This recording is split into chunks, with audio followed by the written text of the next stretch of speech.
Assalamualaikum warahmatullahi wabarakatuh. Perkenalkan, nama saya Khalifah dari jurusan Pendidikan Bahasa Arab semester 4.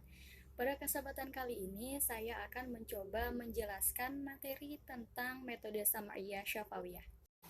Baik teman-teman semuanya, langsung saja kita mulai pembahasan kali ini, yaitu pembahasan pertama tentang pengertian dari metode Sam'iyah Syafawiyah. Pengertiannya yaitu suatu metode pengajaran bahasa Arab yang lebih memprioritaskan pada menyimak dan berbicara. Atau dalam istilah lain, metode Sam'iyah Syafawiyah juga bisa diartikan sebagai metode belajar bahasa Arab dengan mendengarkan bunyi, kemudian mengucapkannya sebagaimana mestinya. Jadi, belajar dengan menggunakan metode ini, seseorang itu mendengarkan kosakata bahasa Arab melalui kaset atau melalui gurunya. Kemudian, seseorang itu mengucapkannya secara berulang-ulang sehingga seseorang itu dapat mengucapkannya secara lancar. Kemudian, metode ini juga berasumsi antara lain ialah yang pertama, bahasa adalah ujaran, yang kedua, bahasa adalah kebiasaan.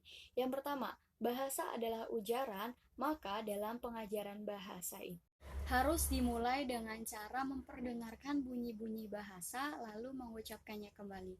Kemudian yang kedua, bahasa adalah suatu kebiasaan. Di suatu kebiasaan itu karena perilaku tersebut dilakukan secara berulang-ulang kali. Oleh karena itu, setelah kita mendengar kosakata atau bahasa-bahasa itu, kemudian kita itu harus mengulang apa yang kita dengar secara berulang-ulang sehingga kita mampu mengucapkannya secara lancar. Metode Sam'iyah Syafawiyah ini sangat berperan dalam penerapan asumsi tersebut karena pada metode ini lebih mengutamakan pada latihan mendengar dan berbicara.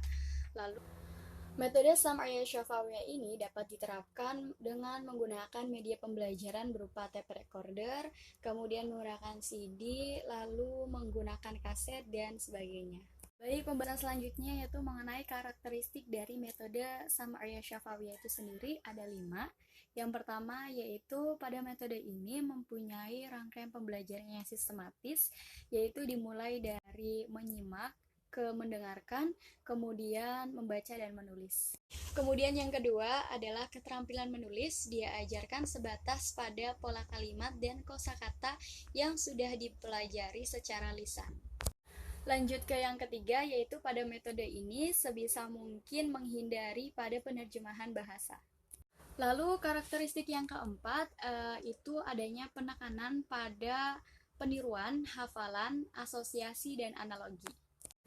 Kemudian yang terakhir yaitu penguasaan pola kalimat dilakukan dengan cara latihan pola secara berurutan. Baik, setelah kita tadi mengetahui mengenai karakteristik dari metode Sam'iyah Syafawiyah, lalu berlanjut kita juga harus mengetahui bagaimana peran guru, peran siswa, dan peran materi atau bahan ajar pada metode ini. Langsung saja, yaitu yang pertama, peran guru pada metode ini itu mempunyai 3 peran. Yang pertama yaitu seorang guru menyajikan model yang benar melalui pelafalan yang tepat dan penggunaan bahasa yang benar. Kemudian yang kedua, guru juga berperan dalam memimpin siswa dan mengatur kegiatan mereka selama di kelas.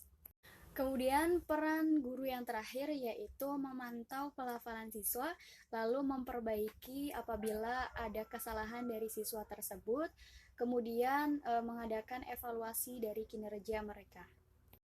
Baik, setelah kita mengetahui peran guru pada metode ini, selanjutnya kita juga harus mengetahui peran siswa pada metode ini. Peran siswa itu harus melaksanakan perintah guru dan melakukan kegiatan untuk mencapai tujuan pembelajaran. Selanjutnya yaitu peran bahan ajar, yaitu pada metode tulis ataupun metode lisan itu sangat bergantung pada bahan pendidikan yang ditentukan pada kurikulum, baik berupa audio ataupun tertulis, baik berupa kosakata, frasa, struktur, dan elemen bahasa yang umum digunakan. Oke teman-teman, mungkin cukup sekian yang dapat saya sampaikan. Mohon maaf atas segala kekurangannya. Wassalamualaikum warahmatullahi wabarakatuh.